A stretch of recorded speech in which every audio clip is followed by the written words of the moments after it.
What kind of plan, long meditation?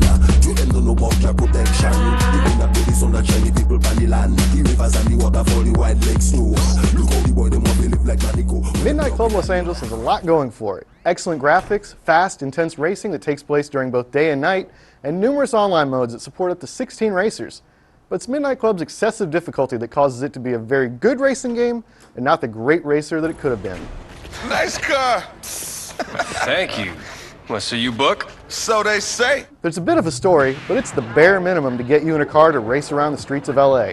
And what a version of LA it is. The game has a day-night cycle, so you're not just stuck racing at one time of day the whole time. You won't just race in beautiful sunny days either. Some days are cloudy, and every once in a while, the clouds unleash torrents of great-looking rain. Day or night, rain or shine, the city looks fantastic. The frame rate is steady, the action is fast, and the game's recreation of LA is absolutely gorgeous. What's really neat about the city here is not only how many recognizable landmarks there are, but branded buildings such as 7-Eleven, Pizza Hut, Holiday Inn, and even billboards for iPods. As with most street racing games, you drive around the city looking for people to race. And when you find someone, you flash your lights and in most cases, race to the starting line.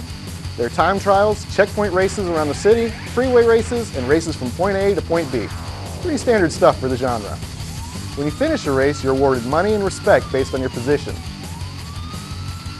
Respect unlocks new races, as well as new licensed cars and motorcycles, visual customization options, and performance upgrades. It takes a lot of winning to gain new items, which can be frustrating when you've got money to spend and a car in desperate need of improvement.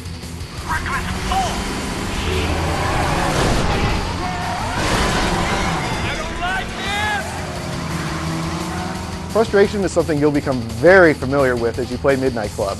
This is mostly due to the game's uneven and excessive difficulty. There are color-coded races that purport to be easy, medium, or hard depending on the color, but quite often the easy races are just as challenging as the hard ones. This one-size-fits-all difficulty wouldn't have been a problem if the game was balanced, but it's not. Because of the amazing skill level of the CPU, even one minor error on your part can, and typically will, cost you the race. This means you'll end up finding races that aren't insanely tough and doing them over and over to raise your respect level. Oh, man! There are other issues that cause Midnight Club to not be as fun as it could have been. The Google Earth-style map looks really cool as it seamlessly zooms from street level to the sky, but it's not great at showing you where to go. This is kind of a problem, since it's a map. While you can set a waypoint marker, it won't show you the best route to take. And even when there are checkpoints, you're not guaranteed not to get lost should you miss a turn. You might as well just quit out of the race and start over, because you're not going to recover. You don't get the rubber band assistance the AI does. There's a lot of enjoyment in the game's multiplayer component, which supports up to 16 racers via system link as well as online. You can create your own races, challenge folks who happen to be driving around to standard races, or play one of the game's unique modes. Because it's a level playing field and you don't have to deal with the AI, multiplayer is when Midnight Club is at its best. If you can look past Midnight Club's many frustrating aspects, there's a very solid racer to be found here. When the difficulty is just right, it does happen sometimes, races are exciting and finishes are tight. It's too bad these moments are more the exception than the norm.